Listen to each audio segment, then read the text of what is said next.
அன்புமணி ராமதாசிடம் அதிமுக கூட்டணி பேச்சுவார்த்தை நடத்தியது ஏற்புடையது அல்ல என பாமக நிறுவனர் ராமதாஸ் தன்னுடைய கருத்தை பதிவு செய்திருக்கிறார். விவரங்களை செய்தியாளர் கோகுல் வழங்க கேட்கலாம். கோகுல், விவரங்களை பகிர்ந்துக்கலாம்.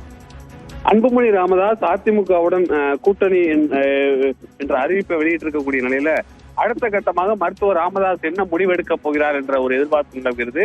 இது குறித்து நான் மருத்துவர் ராமதாஸிடம் பேசிய போது தேர்தல் ஆணையத்தை சுட்டிக்காட்டி அடிப்படை உறுப்பினராக இல்லாதவர் கூட்டணி பேச்சுவார்த்தைக்கு தகுதியானவர் கிடையாது என்று அவர் ஒரு பதிலை அளித்திருக்கிறார். இது குறித்து விரிவான அறிக்கையை வெளியிட இருப்பதாகவும் அதிமுக பொதுச்செயலாளர் எடப்பாடி பழனிசாமி அன்புமணி ராமதாஸோடு கூட்டணி பேச்சுவார்த்தை நடத்தி அவரை தலைவர் என்று கூறியது சட்டத்திற்கு எதிரானது என்ற ஒரு கருத்தை மருத்துவர் ராமதாஸ் நியூஸ் 18க்கு தெரிவித்திருக்கார்.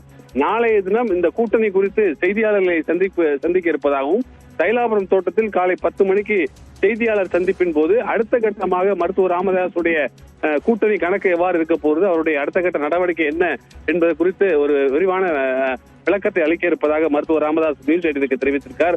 தொடர்ந்து இது தேர்தல் ஆணையத்துக்கு முடிவிற்கு எதிரானதாக இருப்பதாகவும் தான் தலைவர் என்பதில் உறுதியாக இருப்பதாகவும் தன்னிடம்தான் கூட்டணி பேச்சுவார்த்தை நடத்த வேண்டும் என்றும் தலைவர் என்று அன்புமணி ராமதாஸை கூறியது சட்டத்திற்கு எதிரான என்ற ஒரு கருத்தை மருத்துவர் ராமதாஸ் நியூஸ் 18க்கு தெரிவித்திருக்கார். ஸ்ரீராம், விவரங்களை வழங்கியதற்கு நன்றி கோகுல்.